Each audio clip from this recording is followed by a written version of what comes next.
Hello you guys and welcome to my channel. Today's video is going to be a creepy story off of Reddit No Sleep. I guess that's what you can call it. I'm not sure what I'm titling this video, but it is a creepy story from Reddit. I did not write this story. I don't know if it's true or if it's just a story, but it is called There Is a Man in the Baby's Room. So I will be reading it off of my cell phone. I will try to link it down below. If I don't, it's called There's a Man in the Baby's Room, and it is written by Dr. Elsewhere. I believe that's who wrote it. I am new to Reddit, so I'm not too sure, but I believe that's who wrote it. Just Google Reddit No Sleep, There's a Man in the Baby's Room, and that is where I am reading from. So let's just go right into this video. It's odd that I was dreaming about my daughter the moment before I opened my eyes and saw her peering at me beside my bedstand.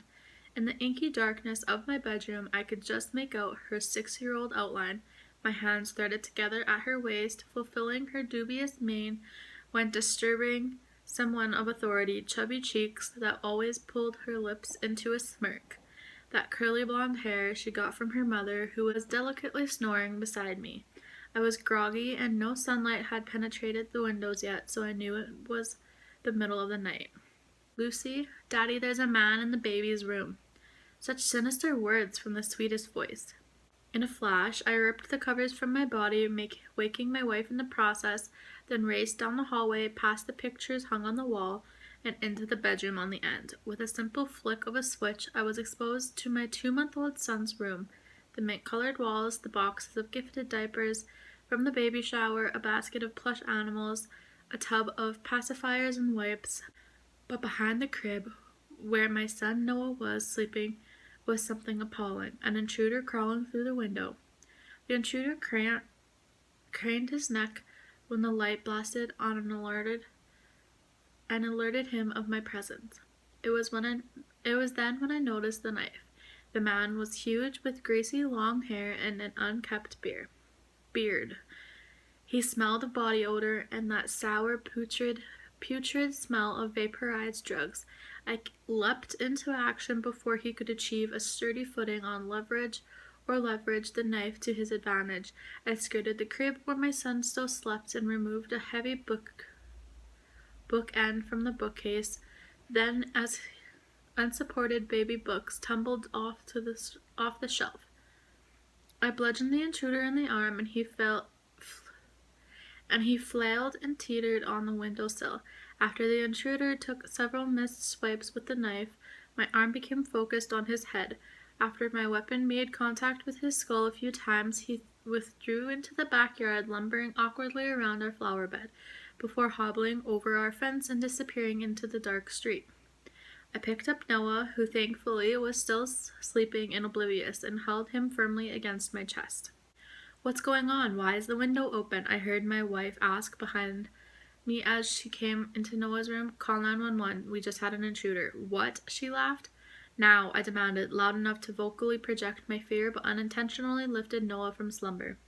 She phoned the police as I flipped on every light switch in the house, especially the exterior ones, and cruised through the rooms with Noah on my hip, doing my best to calm him. It took 2 laps through the living room, but eventually he was calm enough for my wife and I to talk after her phone call. "Will you tell me what happened?" she asked. "Yeah, sorry I yelled earlier. I was just emotional, you know." "It's okay. What happened?"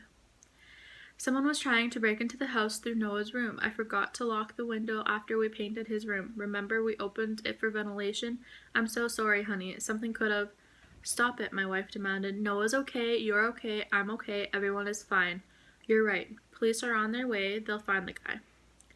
He won't be hard to pick up out of a lineup. Some drug-addled thief looking for a score." "What made you wake up? Was Noah crying?" I paused for a moment to consider an answer, then looked at my curious-eyed son. "Yeah, Noah's crying woke me." "Why is he lying?" "I feel terrible. I slept right through his crying fit."